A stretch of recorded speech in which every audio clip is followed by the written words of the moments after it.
ಮಾಡಬೇಕಾದ್ರೆ ಇಲ್ಲಿ ಮುಂದಿನ ಅಂತ ಎಷ್ಟೋ ನೂರಾರು ಕಾರ್ಯಕರ್ತರ ನೂರಾರು ಹಿರಿಯರ ಹೆಸರು ತಗೋಬಹುದು. ಅವ್ರು ಕುಲಕರ್ಣಿ ಅವರು, ಡಾಕ್ಟರ್ ಸೂರ್ಯವಂಶಿ ಅವರು, ಬಾಬುಲಾಲ್ ಅವರು, ಸಂಜಯ್ ಭಂಡಾರಿ, ಬಹಳಷ್ಟು ಜನ ಇದ್ದಾರೆ.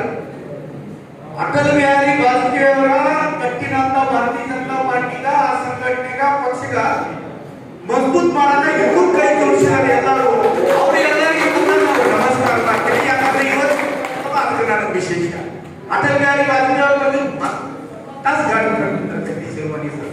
ಈಗ ನಮ್ಗೆ ಏನೂ ಇಟ್ಟಿಲ್ಲ. ಅದೊಂದು ಹೇಳ್ಬೋದು.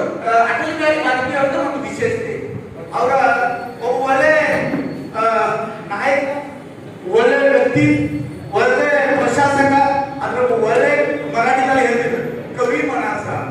ನನ್ನ ಮಾತಾಡೋದಕ್ಕೆ ಎಲ್ಲರೂ ಕನ್ನಡದಲ್ಲಿ ಎಲ್ಲರೂ ಮುಗಿಸಿದರು, ಸ್ವಲ್ಪ मराठीमध्ये मार्क पण म्हणून मी कवी मनाचा म्हणून अटल बिहारी वाजपेयींची ओळख आणि ते दोन-तीन कवितेचे दोन-तीन गोष्टी मला आठवायला आल्या ते सांगतो आणि माझा कार्यक्रम संपवतो.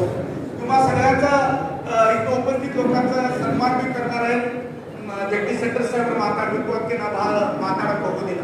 ಬಟ್ ಯಾರ ವಿಷಯ ಹೇಳುವ ಅಭಯ್ ಪಾಟೀಲ್ ಅವರು, ಜಗದೀಶ್ ಸರ್ ಅಂತ ಅವ್ರು ಹುಟ್ಟಿಲ್ಲ, ಅವ್ರ ಕೊನೆ ಅವರಿಗೆಲ್ಲ ವಿಷಯಗಳು ಪ್ರಸ್ತಾಪ ಮಾಡಿ ಅವ್ರು ಒಂದು ಮಾತು ಹೇಳಿದ್ರು ಸದನದಲ್ಲಿ. ಒಂದು ಓಟ್ನಲ್ಲಿ ಸರ್ಕಾರ ಹೋಗ್ತಾ ಇಲ್ಲ. ನಾನು ಏನು ಹೇಳು, सरकारें बनेगी, सरकारें जाएगी, पार्टियां बदलेगी, पार्टियां बिगड़ेगी, लेकिन देश सरकार रहेगी. ಈ ಗಂಡ ಮಾತು ನೀವಂತ ಪ್ರಧಾನಿ ಮತ್ತು ಅವರು ಪ್ರಸ್ತಾಪ ಮಾಡಿದ್ರೆ ನಾ ಹೇಳ್ತೇನೆ. ಮುಂಬೈನಲ್ಲಿ ಯಾರೇ ಭಾರತೀಯ ಜನತಾ ಪಾರ್ಟಿ ಸ್ಥಾಪನೆ ಮಾಡಲು ಅಧ್ಯಕ್ಷನಾಗಿ ಕೈಯಲ್ಲಿ ಅಧಿಕಾರ ತಗೊಂಡ್ರು ತನ್ನ ಭಾಷಣದಲ್ಲಿ ಹೇಳಿದ್ರು. ಯಾಕಂದ್ರೆ ಆಳೇ ನಮ್ಮ